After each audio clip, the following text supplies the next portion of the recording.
Hello Virgo friends, I'm Annie Botticelli and welcome to my Virgo January 2023 Astrology Horoscope Forecast. This is for you if Virgo is your sun sign, your moon sign, your rising sign, or any other Virgo placement you watch for. This is for you. It is so important to know that we are so much more than our sun sign. Although we can see a lot through sun sign astrology, through watching horoscope for your sun, you've got a whole wealth of other pieces of your complexity, of your being, in the rest of your chart. So if you go deeper, whatever your Virgo placement, what we're going to talk about here is part of your astrological picture. I'm calling the theme of this month, Fate Chooses You. And we'll talk about why. If you're a very late degree Virgo friend, so birthday around September 15th through the rest of the sign, or if you have a Virgo placement around 23 degrees through the rest of the sign, I also suggest you watch my Libra report. You very late degree friends will benefit from both the Virgo and Libra reports. We have a lot of things to discuss for this month and new year. First of all, Happy New Year. But first I want to just dive right into the title that I have for you, because I'm sure you're curious what we're talking about here with fates. So let's just talk about the cycle of the transiting north and south nodes. Okay, so the north node energy is our areas of highest expression in this lifetime, and the south node energies are showing are karmic points, either for better or worse. Something karmically that you brought in to this lifetime, like say a hidden talent or just something you're really good at, or let's say a block, a challenge, something that doesn't feel quite right that you're having to work through. All of these energies since the end of 2021 and going till the end of 2023 are making this favorable angle for you. So what we're talking about here is a long-term thing going on, but it's very, very active from the recent eclipses, which were really September, October, November into December. We had the activation of the Taurus Scorpio eclipse cycle. So the nodes are always in the same signs that the eclipse cycle is in. And so you see this favorable angle, and most favorable angle in all of astrology is the trine, and the north node, area of highest expression this lifetime, for all of this period of time is making this nice angle to your fellow earth sign, even with the karmic energy being cleared in another nice angle, a 60-degree angle. So you're stepping out of a time of the heat of eclipse season, which is kind of a good thing. So January and February are not in that active time of just sometimes stressful, sometimes welcome, change, but there's integration that's going on here in a long-term way that's being further reiterated by all of these earth planets, so all these Taurus placements and all of these Capricorn placements, which are also making a trine. Okay, so there's a tie-in here to the activation of your highest expression this lifetime and the clearing of karma that is a long-term storyline that's in a very favorable angle for you. And since we've got so much earth energy at this time, you're just getting activated like crazy. And this fifth house, so I was talking about hidden gifts, activation of hidden gifts, and activation of positive karma as well. And that is getting further reiterated by all of these Capricorn placements in your house of creative expression, children, romance. So you're sitting here with a lot of very fated types of energies coming to you. Here's Pluto, very long-term transit of Pluto through fellow Earth sign, really activating these storylines of what is it that you're good at? Maybe it's some more things that you don't even know that you're good at. This is really lending itself to a short-term and long-term experience of experimentation to just take a chance to take a class, or if you're drawn to something, or if someone suggests to you, hey, why don't you join me at this, whatever it is. There's this strong karmic fated energy that's tying in with all this water energy here. And then plus we've got this full moon at 16 degrees of Cancer on January 6th. All this water energy is also in a beautiful aspect for you. Okay. So it's like a full holistic activation going on here of very fated experiences and people coming into your life. This is the 7th house of relationships. You've got Jupiter, very active and rowdy now through your other house of relationships. And really, a lot of these secondary relationship houses are being activated by these beautiful aspects. So the water energy is activating your friends and your acquaintances and your groups and you within a group, you lending your creative energies to something greater. and you finding the things that really bring you joy and that are beyond the mundane, just things, art for art's sake, creativity for creativity's sake. But because of all of these earth energies and just how Virgo naturally is, you're finding ways of taking your gifts, finding new gifts, and applying them to practical daily systems to improve your life through the efforts of your creative spirit. And all of this is taking place under this beautiful umbrella of relationships factoring in very important ways that have to do with fate. And you will feel this, like, wow, you met this person for a reason. You had this experience for a reason. The synchronicities are going to be very loud this month. And the activation of you working with other people and other people showing up for you and you showing up for them in even deeper, more fulfilling ways is part of this equation as well. Some other layers to the energies that are being activated with this nice angle for you has to do with adventure. Responding to the call of adventure, whether it's through education, whether it's through travel, whether it's through higher spiritual learning, there's something very prominent, including this nice trine here, that has to do with you answering that quest for adventure and you responding to the call to dive deeper and broader into things that bring you great joy. We could throw in there the energy of fated places as well, since the energy of travel and long distance connections. You might find that some place is really calling to you, like there's something there for you, whether it's through trips or whether it's through moving or work opportunities. There's something that is coming up through conversations. All of a sudden you're watching a show and this area of the world is lit up. For many of you, you're going to have the land speaking to you from different locations, and those locations actually having something for you, whether it's virtually or through direct travel. And this also could be languages or deep learning about a culture. Something else fun to know is that we have a good bit more sweet aspects compared to the salty aspects this month. Of course, there are always going to be those bumps, and you will feel them this month, but there's a predominance of sweet energy that will be lighting up the month with wonderful possibilities. All right, so let's look at my little timeline here. This is a hybrid month where the retrograde energies that have been our norm since September of 2022 are really starting to shift. This is the critical period between the unhinging of the retrograde profile and the opening up of wide open stars. Like every planet that we typically look at in Western astrology is actually going to move direct as of this month. And so we've got a little timeline here as to what's happening. So on January 12th, Mars is waking up. Mars, the ruler of our oomph, our zest, our ambitions, our energies, our energy levels, and how we use our energy, is waking up as of January 12th. Now, it's not going to be until March 16th that Mars is completely wakey, okay, meaning fully clear of its hangover of the retrograde. But you'll notice with every day as we get closer to January 12th, your ambitions, your, goal setting, your feeling like you can do things, your bigger visions, your expanded viewpoints, all of this is going to be waking up as this time goes on.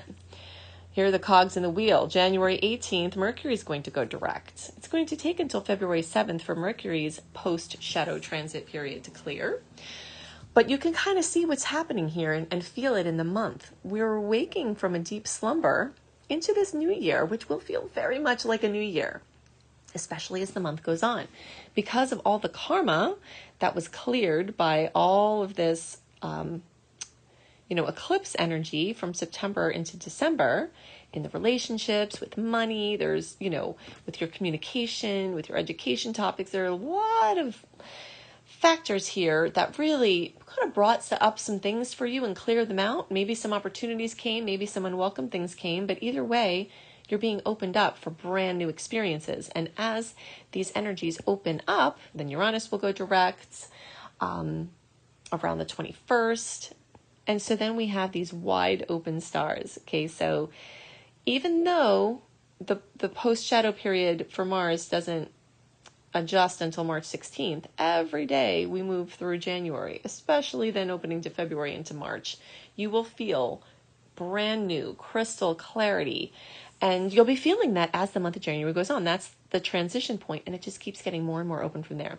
It's very rare for all the planets that we look at in Western astrology typically to be all going direct, and that is going to happen as of this month. So you will be feeling this. This is the time I've been promising you as we have been deep into retrograde, where we've been, basically just looking at my little grid here. September all the way through into January has been really much about being the spider and sitting in your web and waiting for what opportunities come to you, and then eating whatever comes to your web, dealing with what comes up, clearing out clutter. And as January wears on, you're seeing these things are getting wrapped up, leaving yourself unscheduled for last minute magic, research, wrapping up loose ends, confusion, not really seeing many steps ahead of you or being able to plan in some ways, and honoring the flow without forcing things. Okay, but now as the month moves on, we're shifting from that phase into the direct phase of the launches, the big decisions, the agreements,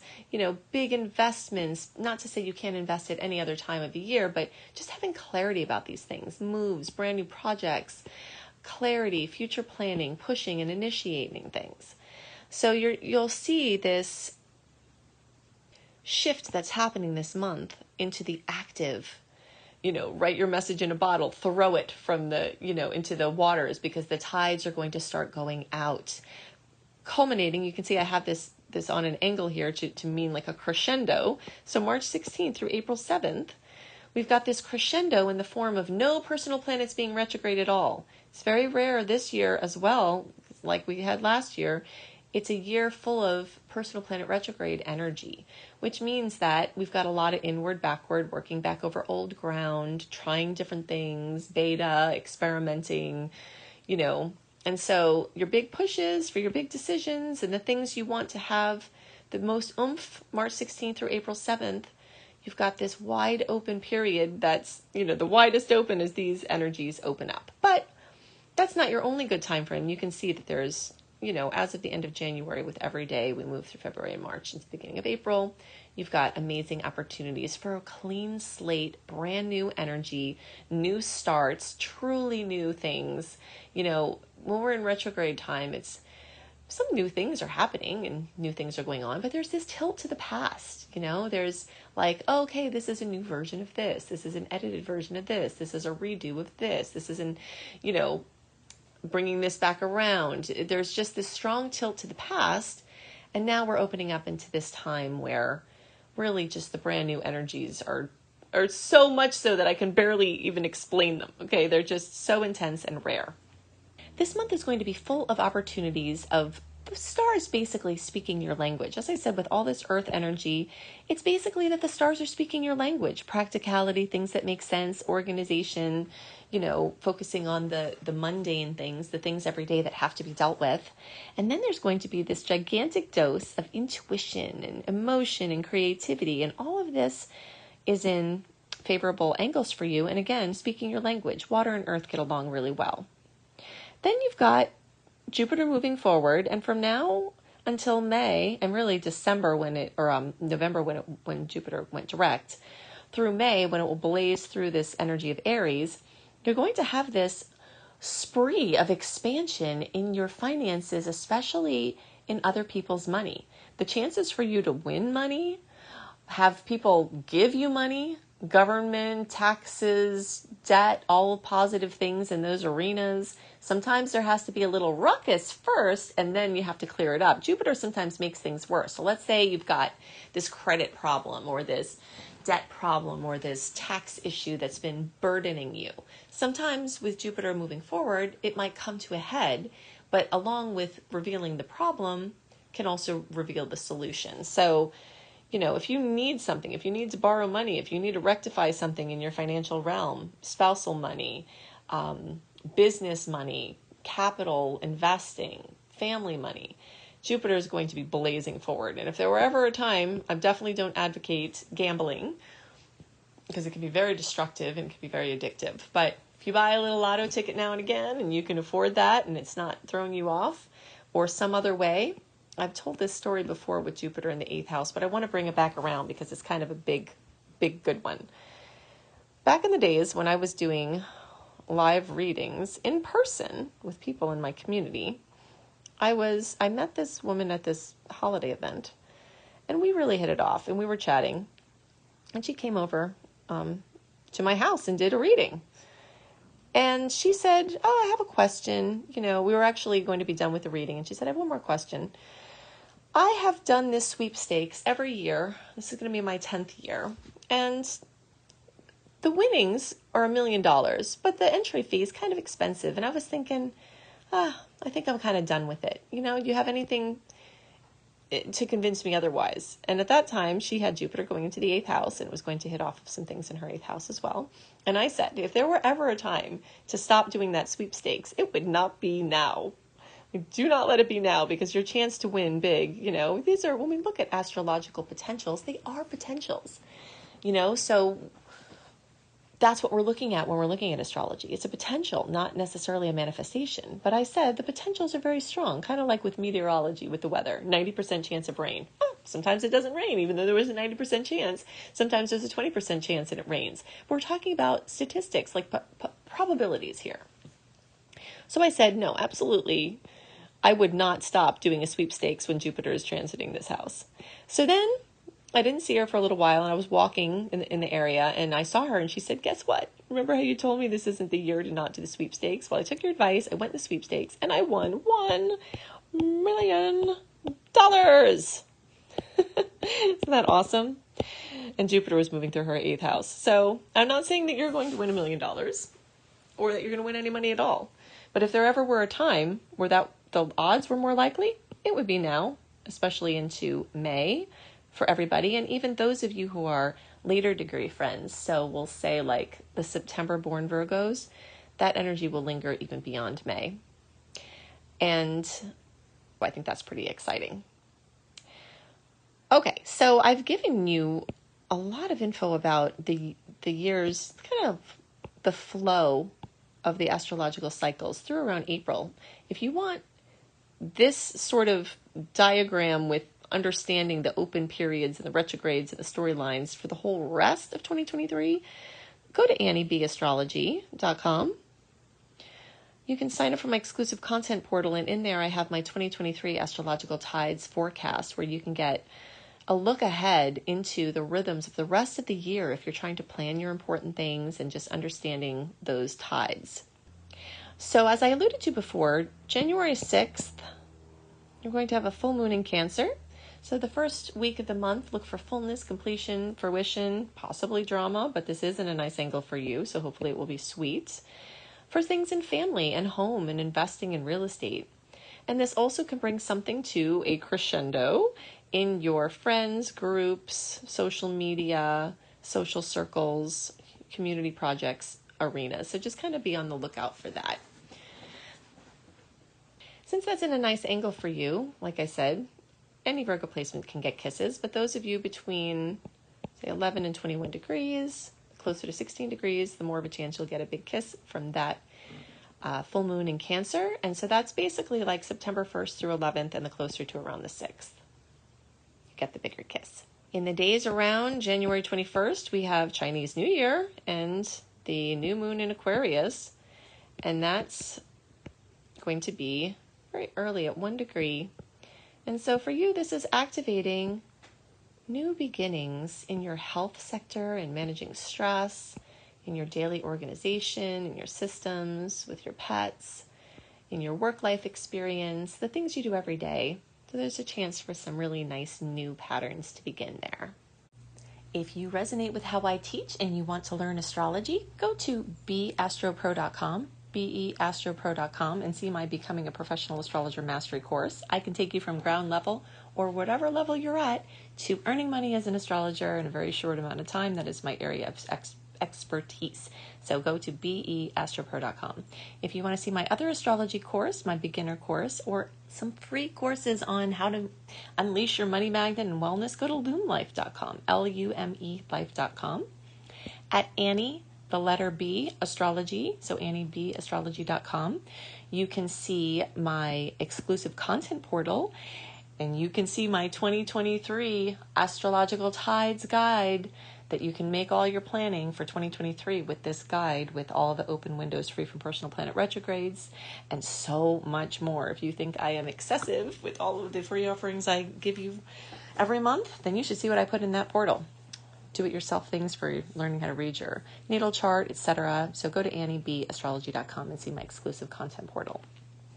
If you want a list of free things, all my blog sites, all the other things that I do, my 28-day virtual coaching program, accessing that, go to anniehelpsyou.com and see all the free goodies I have for you. And if you like books, put my name, Annie Botticelli, on Amazon. You'll find my 3 books there, and also my podcast, which is syndicated, which you may be listening to right now, or you might be watching the YouTube version of it, but you'll find my Astro Kisses podcast on Amazon as well. I hope you have a wonderful month, and I'll see you next month. Bye.